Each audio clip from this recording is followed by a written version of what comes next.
गंगा का एसिड वालों के लिए कहना क्या चाहती हूँ? क्या कहना चाहती हो? ए जब छोड़ के रही ना हो, दे दियो मेरी चौसा। सुना तो बताई छोटू। आओ बताओ। जब छोड़ के रहे ना गौना लाए रहे, तो देखा बताई तो है। हाँ बताओ। अरे लाए गौना गो सैया, अरे लाए कैसे? गौना, लाए गौना गो सैया, लाए गौना बाली उमरिया में, लाए गौना सैया बाली उमरिया में। जियो, जियो।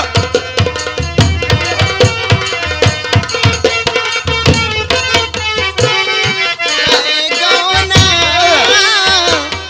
लाए गौना गो सैया, लाए गौना अरे कैसे? बाली उमरिया में, लाए गौना। वहाँ गौना यही गंगा कैसेट वाले लई है।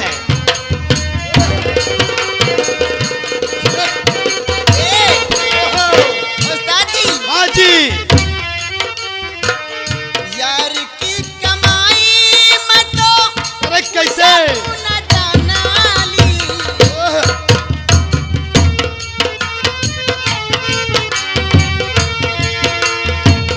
यार की कमाई में तो कुछ गुण जानाली। सैया की कमाई में तो कुछ गुण जानाली। यार की कमाई में तो, यार की कमाई में तो पगनु गाखना सैया बाली।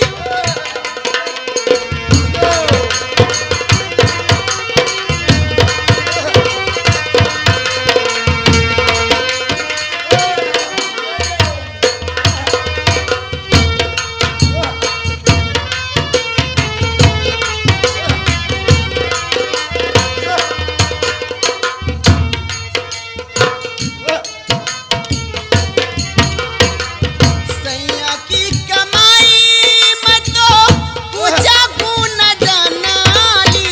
अरे वाह। सैया की कमाई में तो, सैया की कमाई में तो कुछ गुण जानाली। अरे हाँ। यार की कमाई में तो, यार की कमाई में तो पगनु गाखना सैया बाली उमरिया। यो गंगा कैसेट। गंगा कैसेट वालों का तो दिल जीत लिया।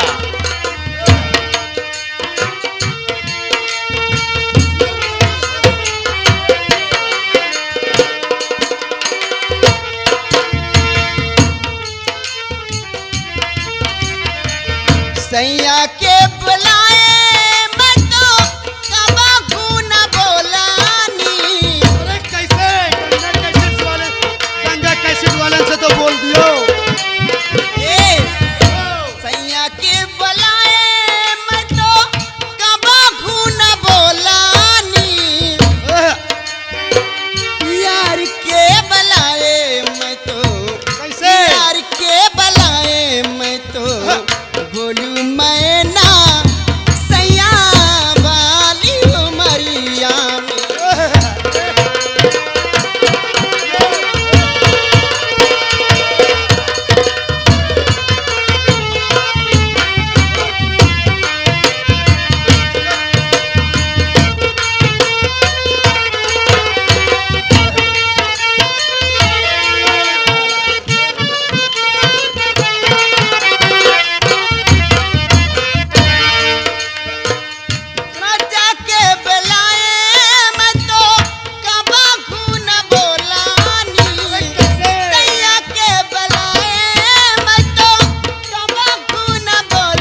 कमाल कर दिया, गंगा कैसेट वालों का दिल जीत लिया। गंगा कैसेट वाले ने हाँ, दिल चुरा लिया। दिल चुरा लिया। लेकिन मैं क्या कहना चाहती हूँ? क्या कहना चाहती हो? तो ये मुंडा होगा थामे रहे हो, यहाँ अंदर अंदर फक फकाए रहा है। लीजिए एक छोटी सी गजल पेश है।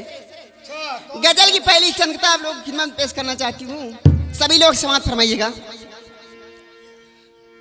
तो तुम्हारी याद में कलिमा कलाम भूल गई और नमाज याद रखा लेकिन सलाम भूल गई। तो पानी खाना मिश्री लगाना, पानी खाना मिश्री लगाना, जुल्फे बनाना छोड़ दो और इस तरह से दिल लगाने का ये लड़कपन छोड़ दो।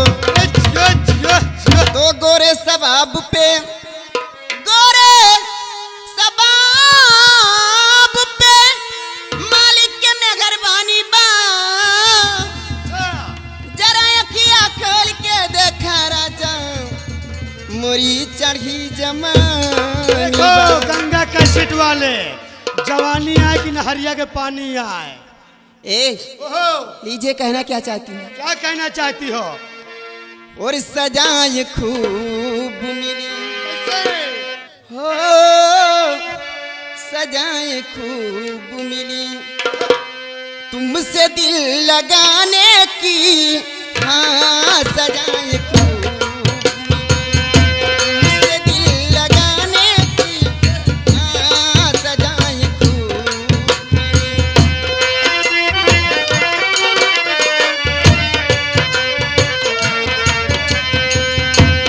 सजाए खूब मिली तुमसे दिल लगाने की, सजाए खूब मिली तुमसे दिल लगाने की।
जी बहुत अच्छे लग रहे हो तुम। तुम ही नहीं ठीक है यार, बहुत हमसे अच्छे लग ज्यादा रहे तो आप अच्छी लग रही हो है। क्या बताऊं, नियत खराब कर रहे हो कैसे? उस्ताद जी। एक कैद कहाँ कमल गट्टा के फूल, एक कैद कहाँ एक कुरमुत्ता के फूल। क्या बताऊं उस्ताद जी, तुम्हें कह नहीं सकती। वो अपने कैसे? दिल की बात मैं तुमसे कभी कह नहीं सकती थी, बात तो सही है, लेकिन मैं तुम्हें बहुत चाहती हूँ। वो कैसे? बहुत चाहती हूँ। कितना? कितना बता दूं उतना ही कम है। नहीं कितना चाहत हो? उस्ताद जी हाथ से बता दूं? अब कहाँ हाथ से मैं बताओ। तुम्हें इतना, और ध्यान से देखना, हाँ देख रहे हैं। इतना हाँ इतना हाँ इतना सारा चाहती हूँ तुम्हें। ओए मोर भैया, लेकिन ये बताइए, हाँ जितना तो तुम चाहते हो हमें तो समाज जावे।